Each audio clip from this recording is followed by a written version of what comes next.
Ito si Kwok Kin Chung, mas kilala sa pangalang Paul Chung, isang Chinoy, ipinanganak sa Hong Kong, ngunit lumaki sa Pilipinas. Pharmacist by profession, ngunit nangarap ng mas magandang buhay.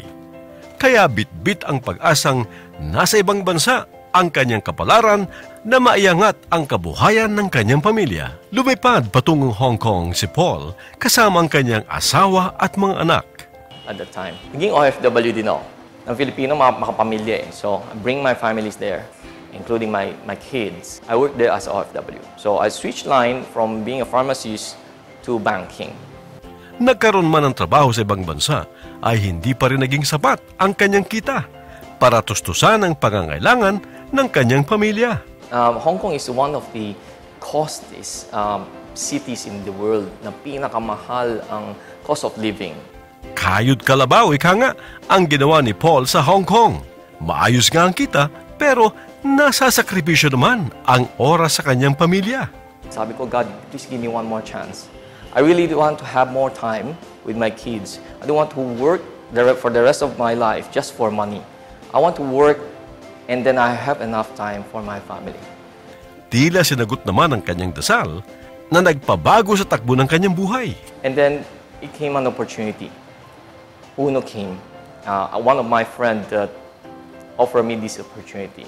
And I studied it. So, nung introduce niya yung Uno is, first of all, binigyan niya ako ng sample that I tried. When I tried, I researched and what is the effect to the body. Naging pharmacist kasi ako. So, nalaman ko paano mandar ang mga products. Uno has it all na nakita ko talaga. So, hindi ako nagdalawang isip. Sumali ako. Para sa akin is good timing because I really prayed for an opportunity. Tila naka-jackpot si Paul sa Uno o Unlimited Network of Opportunities. And within 2 years, believe it or not, I'm the owner and franchise of Hong Kong and Macau.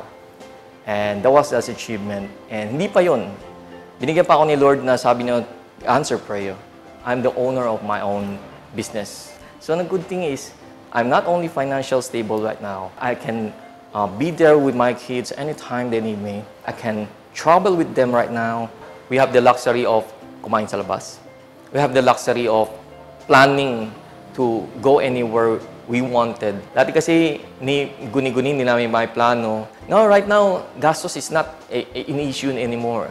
Ang issue ngayon is saan maganda punta. So ang sarap ng feeling kasi naibibigay mo yung karapat-dapat para sa mga anak mo. Naging daan din si Paul para tulungan ang ating mga Kapinoy na OFW sa Hong Kong upang tulad niya ay umasenso rin ang kanilang buhay. Buti lang dumating si Uno. It was a dream come true. Na dito sa mga OFW na kapwa akong kasama sa Hong Kong and Macau, na dito namin nakita dreams really come true pala.